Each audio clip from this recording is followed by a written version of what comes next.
My name is Scott Foxx, and thank you for checking out my video. The classes that I teach are ballet, jazz, lyrical, and musical theater. My specialty class that I teach is jumps and turns. Lately I've been teaching it throughout New York City, and the class has become a very, very big hit. So here are some things some of the people have said about my jumps and turns class. Hi, my name is Paloma Pilar. I took Scott Foxx's Jumps and Turns class about 2 weeks ago, and I promise you, 5 minutes in, you will know the meaning of passion in teaching and in dance. He takes teaching back to what teaching is supposed to be, to help other people, to pass along the gift that you have, to share it, and to really want to help someone. I feel stronger. I feel hopeful again. Class, he gives you great corrections, and you do jumps and turns and flattes, everything in that range.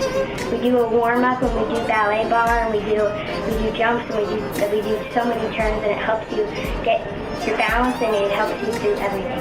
I think your style of teaching is great. You take the time to slow down and help people to actually improve and better the way that they turn and jump and move across the floor and everything else. So it's awesome. Teaching in New York, I've had a lot of people come and take the class. I've had from the average person come to take a class all the way to professionals.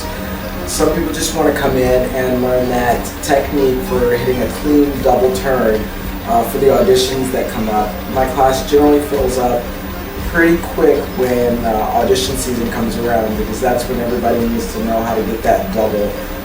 With all of the newer Broadway shows that are coming out, especially like Ghost, Spider-Man, that has a lot of turning and jumping in it, and Newsies, which is strict competition dance all the way across the board. So they generally tend to come in and take class, and some of the people are, I've had Joseph Harrington, who was a former Billy Elliot, who took my class on a consistent basis. So it's kind of cool to have professional dancers come in and take your class, and they do have a big respect for you. Ron, flaps over, up, fourth, change it. 1, 2, Ron up, Ron back, fifth.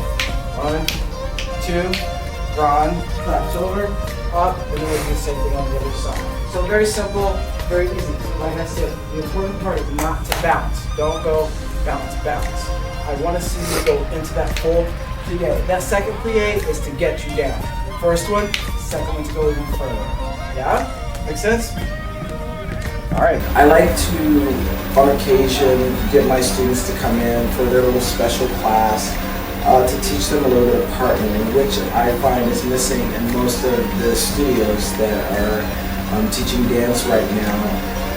And I'm noticing that more and more Broadway shows, they have lifts and things like that you want the actor to be able to accomplish, but it's really hard to get them to accomplish this because they're not being taught.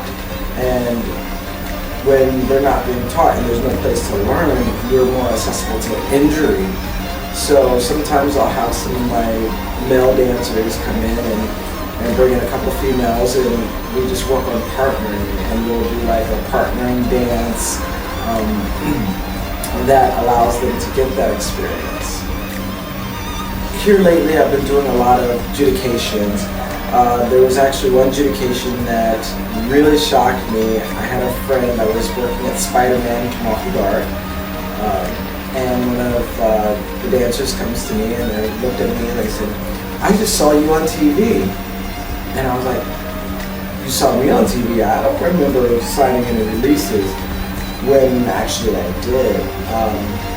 I was judicating for StarQuest, and my very first judication show, there was a whole film crew there, and they were filming for some odd reason, and it turned out that it was for dance moms. So I actually didn't realize that I actually had talked to a lot of the cast members from Dance Moms and never had a clue. And they had all really nice things to say about my judicating and the tips that I gave to them. So I was very excited and very happy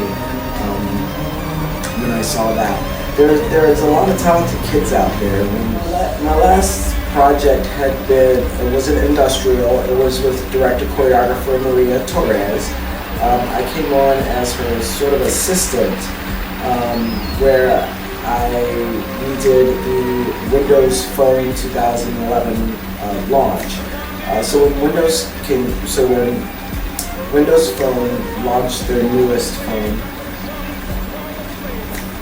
Maria Torres had gotten a call and they wanted to do a big whoop-to-do in Herald Square in New York City. And the first thing Maria Torres did was call me. I went in and I did some of the auditioning for it, which is really cool.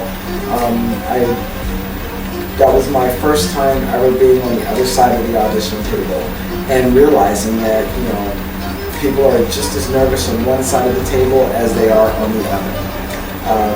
You want to go in and make sure that your choreography is right. You want to make sure that you know your own choreography, so when you teach it, you don't get the people that you're teaching too confused. So it was a very interesting process. The project that we worked on, the phone stood six stories high. And it opened up. It was a fully operating phone.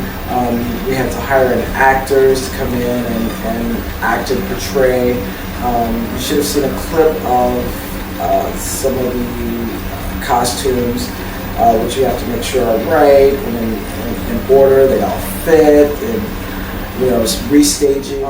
How do I come up with my choreography?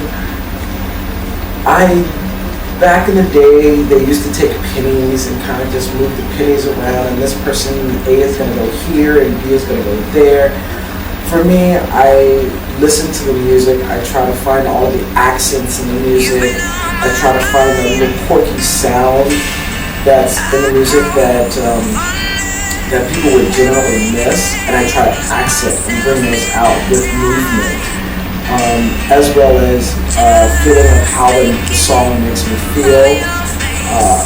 I put it all together and then I try to come up with something that is workable, like transitions from one step to the other. Can I get from this position to this position?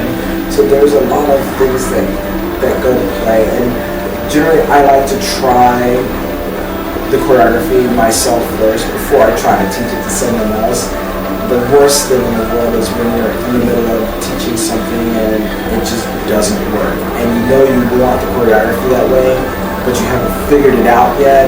You want to be ahead of the game. You want people to be able to learn it, catch it, get the emotion, get the feeling for it, and portray what you're after. So generally I find myself locked into the studio, just dancing and just trying to feel where is this coming from, what is the singer trying to get across in their song, and how can I get that vocal into a body to make the positions, to make that feel. I mean, we all have a movement when we cry, there's a movement. When we sneeze, there's a movement. When we get angry and we're screaming, there's a movement that our body makes. And it's up to me to find those movements, and it's up to me to be able to take that vocal, the things that we hear, and make it into something that's silent, the things that we see. So that's generally what I do, and that's how I end up in the dance studio, because I want to test it out first to make sure I have what I'm looking for.